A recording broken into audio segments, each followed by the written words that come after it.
अस्सलाम वालेकुम dear students. ये हमारी पहली क्लास है इस डिस्क्रीट स्ट्रक्चर के बारे में। इसमें हम पढ़ेंगे कि इस कोर्स का इंट्रोडक्शन क्या है। डिस्क्रीट स्ट्रक्चर में हम पढ़ते क्या क्या चीज़ें हैं, इसके कंटेंट्स क्या हैं और इसको हम क्यों पढ़ते हैं, इसकी एप्लीकेशंस क्या है।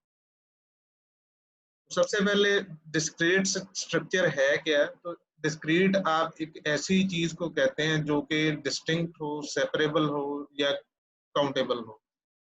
अब इसको समझने के लिए आप इसके ऑपोजिट पे अगर नजर मारें, जो इसका एंटोनम होता है तो वो कंटिन्यूअस होता है। कंटिन्यूअस एक ऐसी एंटिटी होती है जो कि दो पॉइंट के दरमियान मूव करने, जब वो ट्रेवल करती है या मूव करती है तो it takes every possible values. For example, अगर आप रियल नंबर की एग्जांपल लें तो रियल नंबर 1 और रियल नंबर 2 के दरमियान में अगर आपने ट्रेवल करना है तो देर आर इनफाइनाइट वैल्यूज। आप 1.0001 भी लेंगे, 1.0002 भी वैल्यू ज्यूम करेंगे एंड सो ऑन। तो there are infinite values. On the other hand, अगर आप सेट ऑफ इंटीजर्स जो है उनको आप कंसिडर करें तो 1 और 2 के दरमियान कोई इंटीजर नहीं है आपके पास, तो ये वैल्यू जो है इसको हम कहते हैं कि ये डिस्क्रीट वैल्यू है, ये डिस्टिंक्ट वैल्यू है, ये सेपरेबल वैल्यू है। और इन ये जो ऐसी चीजें हैं जो कि सेपरेबल होंगी, जो डिस्टिंक्ट होंगी, उनको हम अपने इस कोर्स में उनके बारे में स्टडी करें। अब दूसरी चीज जो है वो स्ट्रक्चर्स है। स्ट्रक्चर्स क्या है? ये एक ऐसी चीजें हैं जो कि सिंपलर ऑब्जेक्ट्स से मिलकर बनते हैं। ठीक है। फॉर एग्जांपल, ट्रीज हैं, ग्राफ्स हैं, ये दोनों एक ऐसे स्ट्रक्चर्स हैं जो कि आपके पास वर्टिसेस और एजेस से मिलकर बनते हैं।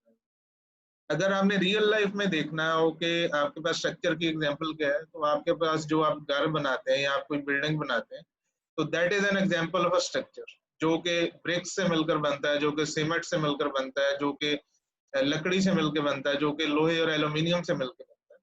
तो ऐसी तमाम चीजों को आप स्ट्रक्चर्स कहते हैं। तो हम इस कोर्स में स्टडी करेंगे ऐसे कॉन्सेप्ट्स को, ऐसे स्ट्रक्चर्स को जो कि हमारे पास in context of computer science important है। उसके अलावा वो ऐसे ऑब्जेक्ट्स से मिलकर बने हैं जो कि डिस्क्रीट हैं या डिस्क्रीट हैं या काउंटेबल।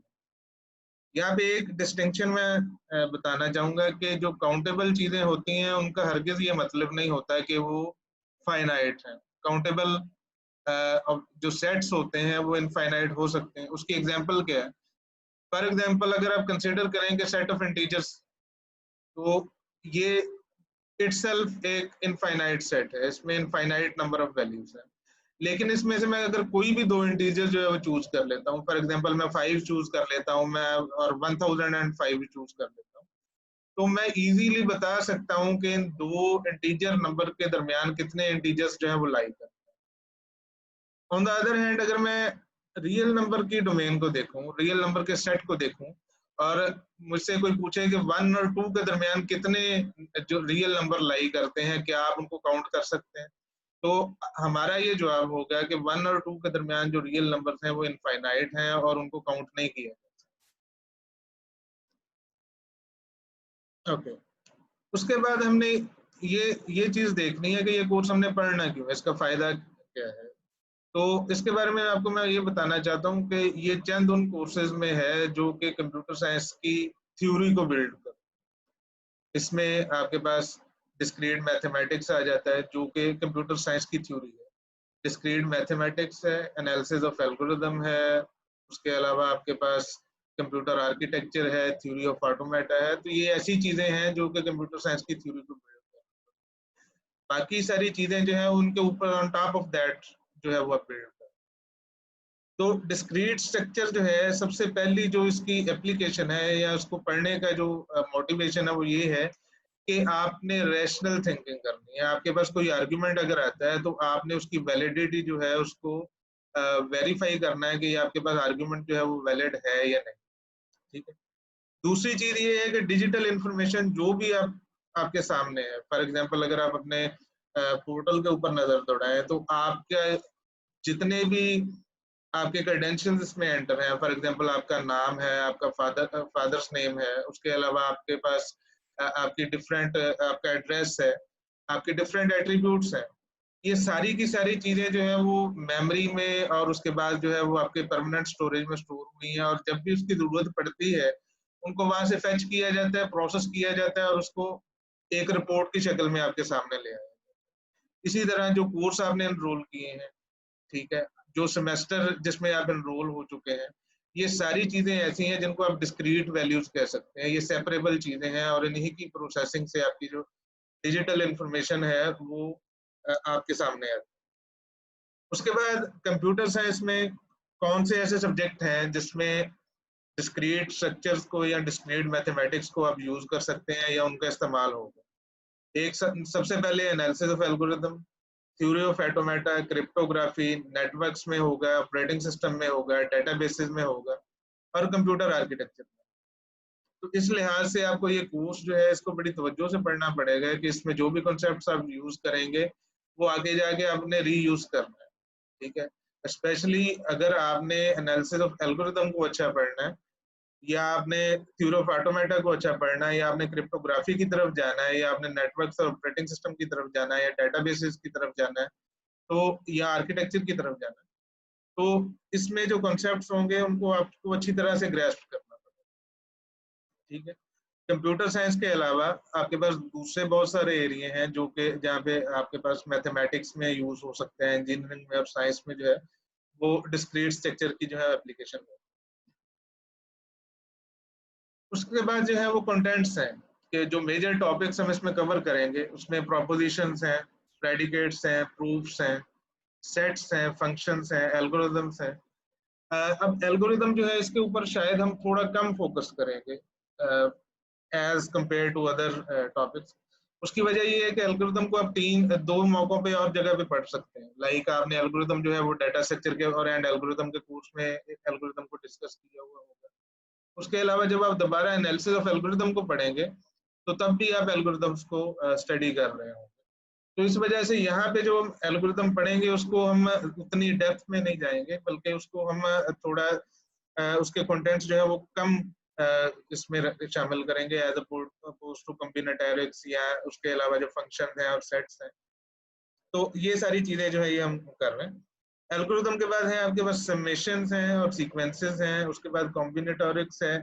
कॉम्बिनेटोरिक्स में क्या क्या चीजें आती हैं इसमें, बेसिकली काउंटिंग थ्योरी जो है उसकी ये एक ब्रांच है और इसमें बेसिकली आपने दो चीजें देखनी होती हैं कि आपके पास कॉम्बिनेशन क्या होता है और परम्यूटेशन क्या होता है।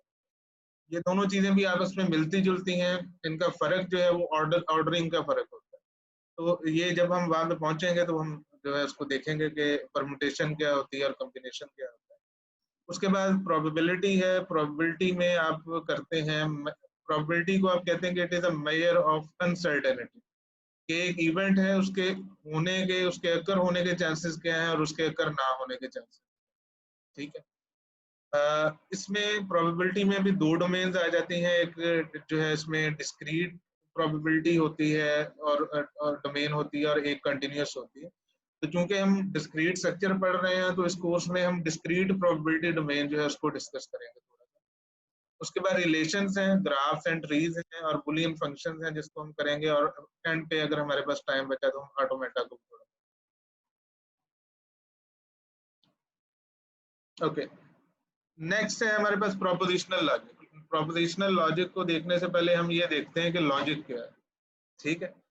तो लॉजिक जो है इसको आप कहते हैं कि study of reasoning.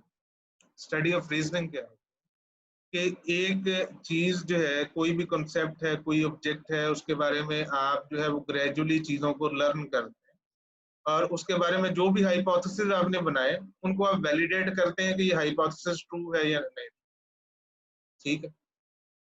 For example अगर आप ये देखें कि आप ये कहें कि जी कोई भी ऑब्जेक्ट जो है उसको अगर आप बुलंदी से छोड़ते हैं तो वो जमीन पे आके गिरता है, ठीक है। तो इसको देख के डिफरेंट हाइपोथेसिस जो है वो आ सकते हैं और हर एक हाइपोथेसिस की वैलिडिटी आपने चेक करनी है, थ्रू रीजनिंग करनी है, उसके ऊपर डिफरेंट क्वेश्चंस करने, उसके जरिए आप एक नतीजे पर पहुंचते हैं। इसको आप लॉजिक कहते हैं। लॉजिक को अगर आप उर्दू में कहें तो उसको हम मंतक कहते हैं। तो मंतक बेसिकली वो सेट ऑफ रूल्स होते हैं जिसके जरिए आप डिफरेंट आर्ग्यूमेंट्स जो है उनकी वैलिडिटी चेक करते हैं। तो इसलिए चूंकि ये आर्ग्यूमेंट्स की वैलिडिटी चेक करने के लिए, तो इसलिए ये जरूरी नहीं है कि ये सिर्फ मैथमेटिक्स और साइंस के ऊपर अप्लाई। आपकी एवरीडे लाइफ जो है उसमें भी आप लोगों से बहस और मुबासा करते हैं, उसमें आर्गुमेंट्स पेश होते हैं। आपकी जो लीगल फर्टर्निटी है उसमें आपके पास आर्गुमेंट्स यूज होते हैं। उसके अलावा आपके जो फिलोसफर्स हैं वो इसी तरह से डिफरेंट थ्योरीज पेश करते हैं और एक एक अपनी थ्योरी के हक में जो है वो डिफरेंट आर्गुमेंट्स पेश करते हैं। तो वो आर्गुमेंट्स जो है उनको जज किस तरीके से करना है on the basis of logic या मंतक के बुनियाद पर, ठीक है। उसके बाद जो लॉजिक की एक ब्रांच है प्रोपोजिशनल लॉजिक जिसके साथ हम यहाँ पे कंसर्न है, उसमें होता ये है कि इसमें आप देखते हैं कि एक स्टेटमेंट जो है जो कि बुलियन स्टेटमेंट है या एक सिंगल बुलियन स्टेटमेंट या कंपाउंड बुलियन स्टेटमेंट है, उसके सिलसिले में उससे जो पर्टेन कर रही है लॉजिक, उसको आपने किस तरह से स्टडी करा, ठीक है। ये जो सिंगल बुलियन स्टेटमेंट है इसको हम प्रोपोजिशन भी कहते हैं। प्रोपोजिशन की जो डेफिनेशन है ये अभी हम देख लेंगे, ये प्रोपोजिशन की डेफिनेशन क्या है। तो जो आपके पास जो बुलियन स्टेटमेंट्स हैं या बुलियन कंपाउंड स्टेटमेंट्स हैं, स्टेटमेंट और कंपाउंड स्टेटमेंट जो मैंने यूज किया है, इन दोनों का फर्क ये है कि स्टेटमेंट जो होगी बुलियन स्टेटमेंट जिसको हम प्रोपोजिशन भी कहेंगे वो एटॉमिक होगी, उसको आप तोड़ नहीं सकते। कंपाउंड स्टेटमेंट क्या होगी कि ऐसी स्टेटमेंट्स जो कि आपस में जुड़ी हुई है यूजिंग सम कनेक्टर्स और ऑपरेटर्स, ठीक है। तो अभी सबसे पहले हम ये देखते हैं कि व्हाट इज अ प्रोपोजिशन, ठीक है। तो अब प्रोपोजिशन जो है इसको आप कहते हैं कि एक डिक्लेरेटिव सेंटेंस है या स्टेटमेंट है जो कि जिसके साथ कोई ट्रूथ वैल्यू एसोसिएट होती है। लाइक आप ये कहते हैं कि एक स्टेटमेंट होगी जो कि ट्रू होगी या फॉल्स होगी। इसके बारे में कुछ चीजें हैं कि कोई भी ऐसी स्टेटमेंट जिसका रिजल्ट जो है या जिसका जवाब हाँ या ना में, ट्रू या फॉल्स में नहीं दिया जा सकता, वो आपकी प्रोपोजिशन नहीं, ठीक है। उसके बाद है कि इसकी रिप्रेजेंटेशन कैसे करते हैं। इसको आप रिप्रेजेंट कर सकते हैं किसी भी नाम के साथ, पी क्यू आर, जिस तरह आप वेरिएबल्स को रिप्रेजेंट करते हैं इसी तरह से आप प्रोपोजिशंस को कर सकते हैं। उसके बाद ये है कि एक टाइम के ऊपर ये ट्रू हो सकती है या फॉल्स हो सकती है, लेकिन दोनों वैल्यूज नहीं हो सकते, ठीक है। हाँ, ये भी हो सकता है कि आपके पास एक प्रोपोजिशन है जिसकी ट्रूथ वैल्यू का आपको नहीं पता, ठीक है। उसके अभी इसकी एग्जांपल्स में हम जाते हैं, उसके बाद हम ये देखते हैं कि ट्रूथ वैल्यू का पता ना होना जो है उससे क्या मतलब है। For example, it is raining, ठीक है। अगर आप इसको अपने कॉन्टेक्स्ट में देखेंगे, अगर बारिश हो रही है तो ये प्रोपोजिशन ट्रू होगी, अदरवाइज ये फॉल्स होगी। दूसरी प्रोपोजिशन है 2+2=5, तो इसके बारे में हमें मैथमेटिकली पता है कि ये स्टेटमेंट जो है ये इनकरेक्ट है, ये फॉल्स है, ये सही नहीं है, ठीक है। उसके बाद है पाकिस्तान वाज क्रिएटेड इन 1947, तो हम चूंकि पाकिस्तान में रहते हैं, हम में से ज्यादातर लोगों को ये पता है कि ये स्टेटमेंट क्या है।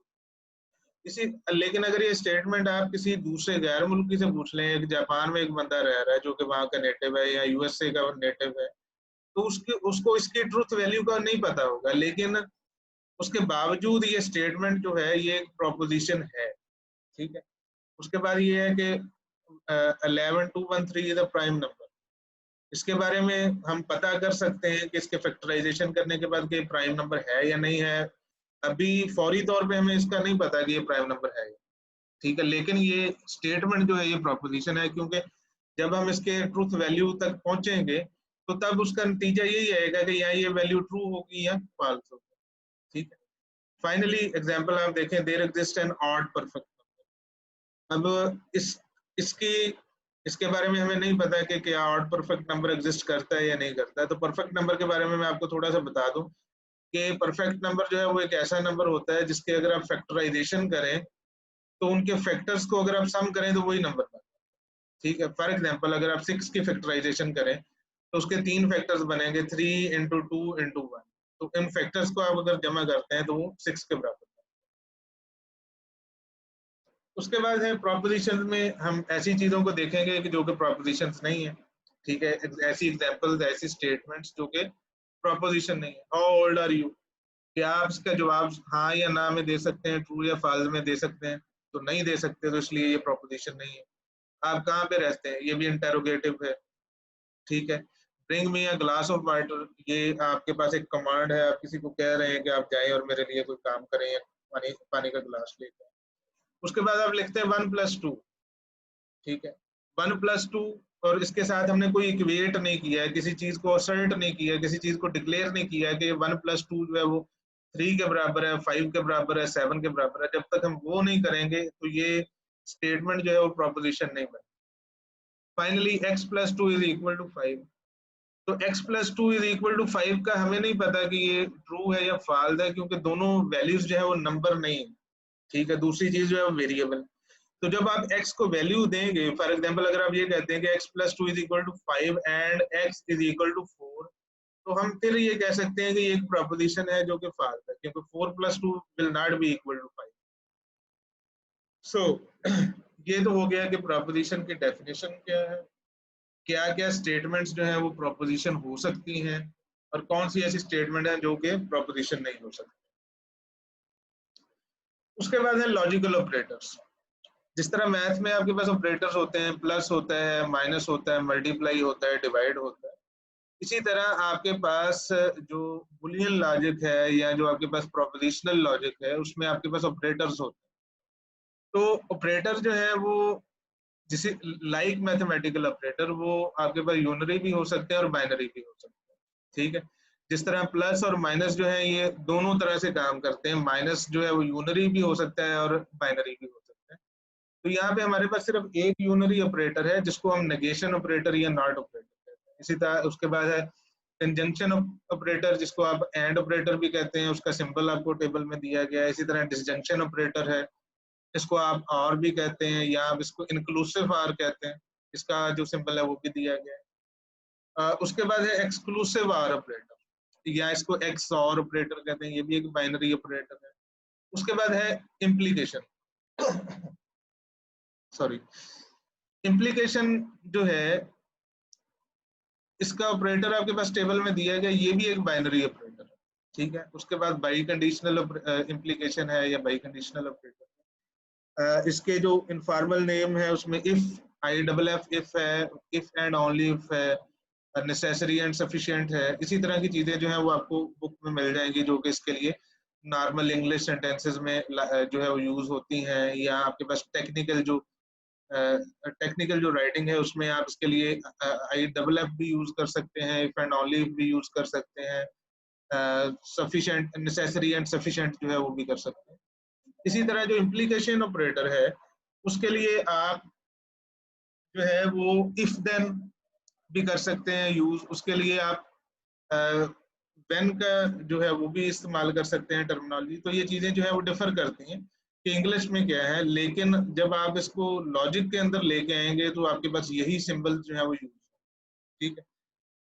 अभी हम ये देखते हैं कि नेगेशन ऑपरेटर जो है वो क्या करता है।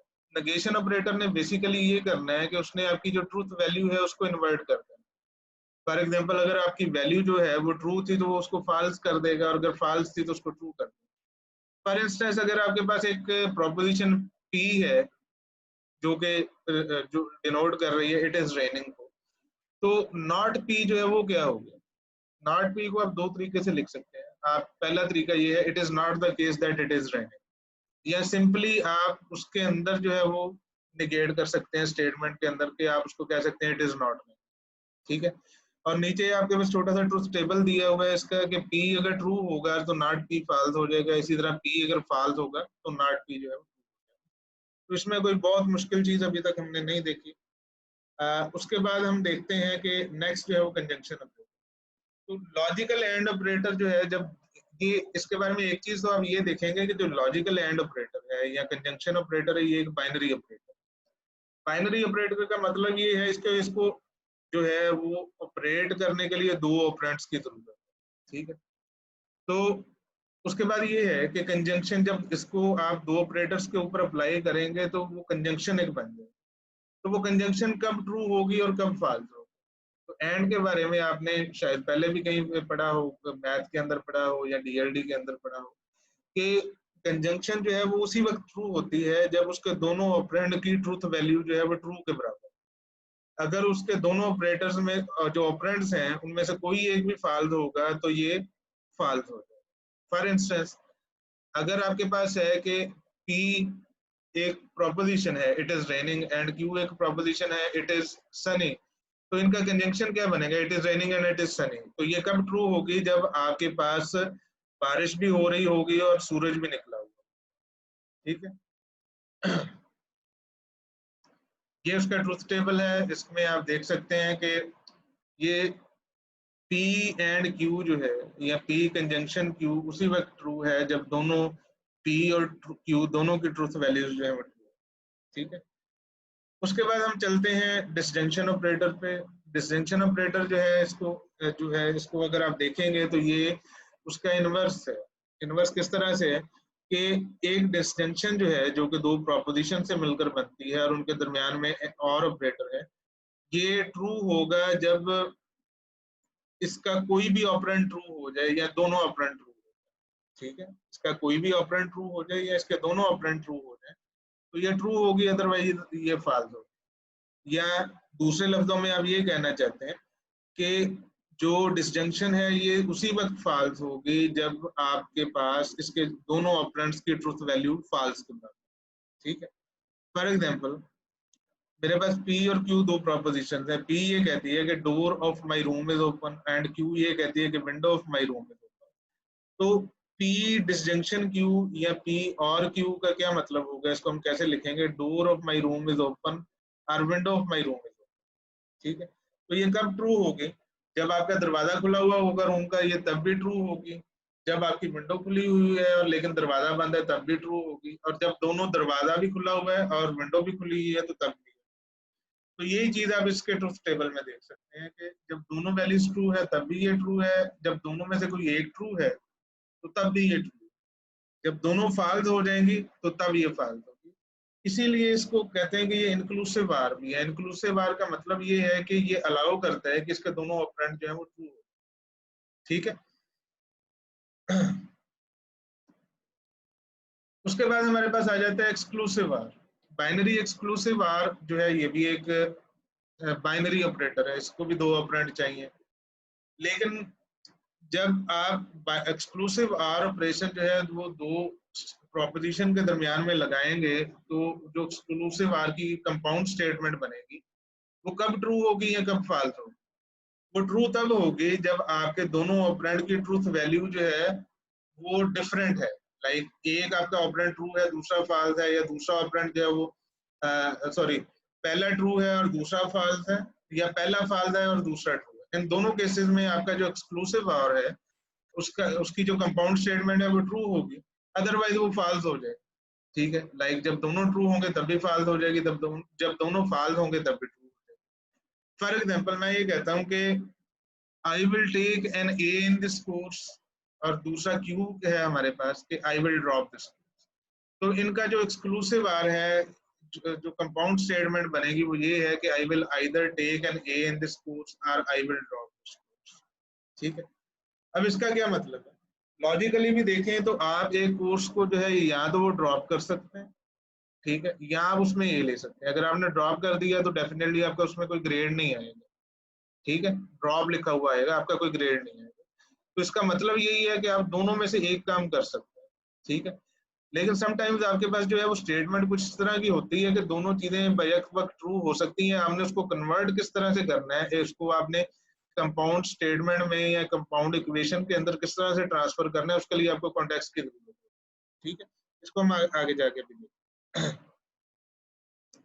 तो ये है आपके पास P एक्सक्लूसिव आर क्यू का ट्रूथ टेबल। इसमें आप देख सकते हैं कि पहली रो फॉल्स है और आखिरी रो फॉल्स है। उसकी वजह जिस तरह हमने देखा था कि पहली रो में दोनों की ट्रूथ वैल्यू जो है वो ट्रू है, यानी एक दूसरे के बराबर है, और जो आखिरी है उसमें दोनों की ट्रूथ वैल्यू जो है वो फॉल्स है, एक दूसरे के बराबर है, तो उसमें ये फॉल्स है अदरवाइज ट्रू है। तो इसको आप एक्सक्लूसिव आर इसलिए भी कहते हैं कि ये सिर्फ अलाउ करता है कि दोनों में से एक ऑपरेंड जो है वो ट्रू होगा तो तब ये ट्रू होगा, दोनों अगर ट्रू होंगे तो ये फॉल्स होगा। उसके बाद अभी जो हम बात कर रहे थे कि एम्बिगुइटी ऑफ नेचुरल लैंग्वेज के, जो नेचुरल लैंग्वेज है, नेचुरल लैंग्वेज से हमारा जो जबान हम बोलते हैं, ठीक है, वो उर्दू भी हो सकती है, वो इंग्लिश भी हो सकती है, वो फ्रेंच भी हो सकती है, कोई भी ह्यूमन लैंग्वेज जो है उसको आप नेचुरल लैंग्वेज कहते हैं। उसमें एम्बिगुइटी होती है। ठीक है, लाइक आपने एक सेंटेंस बोला है उसके एक से ज्यादा मतलब जो है वो हो सकता है। फॉर एग्जाम्पल आपके कोई कोई आपके पास आपका कोई कोलीग है, आपका क्लास फेलो है, वो आके ये कहता है, ये स्टेटमेंट कहता है, I will do a job at Google और I will do my own business. ठीक है, अब इसमें से हम जो ये कंपाउंड स्टेटमेंट्स है, इसमें से स्टेटमेंट अलग अलग कर लेते हैं। लाइक हम ये कहते हैं कि P is equal to I will do a job at Google, और Q ये है कि I will do my own business.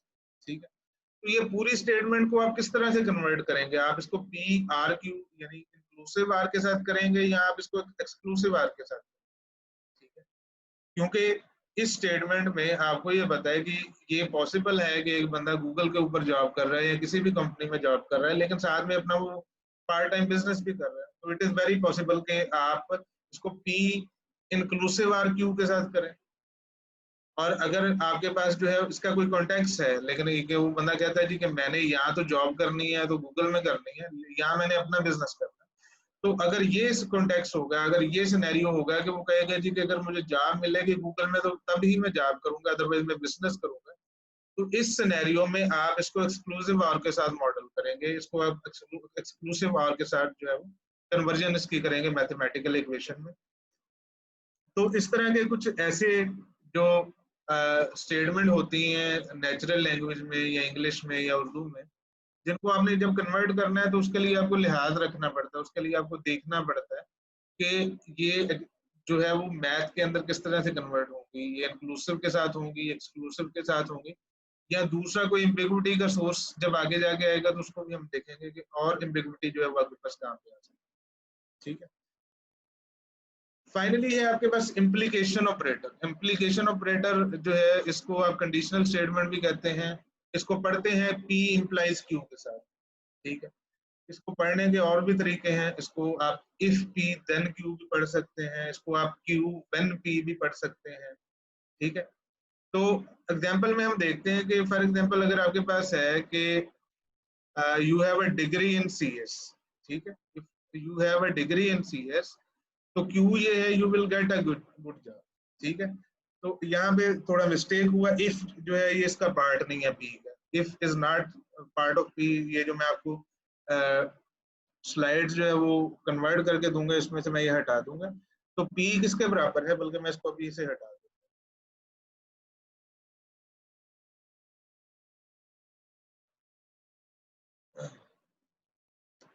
तो पी ये कहता है कि you have a degree in computer science, Q ये कह रहा है you will get a good job. तो पी इम्प्लाइज क्यू का क्या मतलब? तो P implies का Q का मतलब ये है कि if you have a degree in computer science then you will get a good job। ठीक है, तो इसमें जो P है उसके लिए हम टेक्निकल जो लैंग्वेज है उसमें क्या टर्मिनोलॉजी यूज कर सकते हैं, उसको आप हाइपोथेसिस कह सकते हैं, उसको आप एंटेसिडेंट कह सकते हैं, या उसको आप प्रेमिस कह सकते हैं। और Q को आप क्या कह सकते हैं, उसको आप कंक्लूजन कह सकते हैं या कॉन्सिक्वेंस कह सकते हैं। ठीक है, ये वही चीज है कि इसको आप if then Q, if P then Q भी लिख सकते हैं, क्यू इफ पी भी लिख सकते हैं, क्यू व्हेन पी भी लिख सकते हैं। तो ये सारी वो टर्मिनोलॉजीज हैं, अगर आप उसको पढ़ेंगे अपनी बुक के अंदर तो आप उसको जो है उसमें आपको मिल जाएगा, तो ये सारी टर्मिनोलॉजी मिल जाएगी। ये इसके पास ट्रूथ टेबल है, लाइक पी क्यू है और देन पी इम्प्लाइज क्यू है। इसमें आप ये देखें कि पी ट्रू हो और क्यू ट्रू हो तो पी इम्प्लीकेशन जो है वो ट्रू होती है। पी अगर ट्रू है और क्यू फॉल्स है तो हम कहते हैं कि पी इम्प्लाइज क्यू जो है ये फॉल्स है। ठीक है, लेकिन जहां पे पी फॉल्स है तो हम ये कह देते हैं कि पी इम्प्लाइज क्यू ट्रू होगा regardless of the truth value of Q. क्योंकि जब आपकी प्रेमिस जो है, जब आपका जो हाइपोथेसिस है वो इनकरेक्ट हो गया तो you do not emphasize on the consequence. ठीक है, आप अपने कॉन्सिक्वेंस के ऊपर जो है वो एम्फसाइज नहीं करते कि ये ट्रू होना चाहिए। फॉर एग्जाम्पल अगर आप ये कहें कि 1 = 0 तो इसका मतलब ये है 1 = 0 implies an elephants can fly. ठीक है, तो ये पूरी स्टेटमेंट को अगर आप इम्प्लीकेशन जो है ये जो पूरी स्टेटमेंट है ये एक इम्प्लीकेशन है, इसको आप देखें तो ये ट्रू होगी, क्योंकि 1 = 0 ना कभी होगा ना कभी हम ये एम्फेसाइज करेंगे कि एलिफेंट शुड फ्लाई। ठीक है, अगर आप एलिफेंट कैन फ्लाई को एज ए सिंगल स्टेटमेंट या सिंगल प्रोपोजिशन देखें तो वो डेफिनेटली फॉल्स। ठीक है, लेकिन इसको हम पूरी इम्प्लीकेशन को ट्रू क्यों कह रहे हैं, वो इसलिए कह रहे हैं कि उसका जो एंटीसीडेंट है या उसका जो हाइपोथेसिस है वही फॉल्स है। तो ये चीज जो है ये समझनी बहुत लाजमी है इसमें आपके पास इम्प्लीकेशन में। कि जब इम्प्लीकेशन का जो प्रेमिस होगा ये फॉल्स होगा तो हम पूरी इम्प्लीकेशन को ट्रू ही कहेंगे regardless of the value of the consequence. ठीक है। तो यहाँ तक आज का लेक्चर था। इसमें जो भी क्वेश्चंस होंगे उसके लिए मैं आपको ये अपना ईमेल शेयर कर दूंगा। आप अपने ईमेल्स के जो ईमेल मुझे लिख के अपने क्वेश्चन जो है मुझसे पूछ सकते हैं। और दूसरा तरीका जो है वो मुझ तक पहुंचने का, उसके लिए हम ये कर सकते हैं कि हम 1 वीक बाद या 2 वीक बाद जो है वो एक ऑनलाइन सेशन जो है वो अरेंज कर लेंगे, जिसमें आपके जो क्वेश्चंस होंगे उनको मैं आंसर करूँ। ठीक है। लेकिन क्वेश्चंस को आंसर करने से पहले मैं आपसे एक्सपेक्ट करता हूँ कि ये जो वीडियो लेक्चर्स जो हैं ये मैंने अपलोड किए हैं, इनको आपने लाजमी देखा हुआ हो और आपके जो क्वेश्चंस होने चाहिए वो बड़े पर्टिनेंट होने चाहिए कि आपको किस जगह पे प्रॉब्लम है, किस कंसेप्ट को समझने में प्रॉब्लम है और वो प्रॉब्लम है। ठीक है। तो अभी तक के लिए जो है वो यही था। अगले लेक्चर में आपसे मिलेंगे। अल्लाह हाफिज।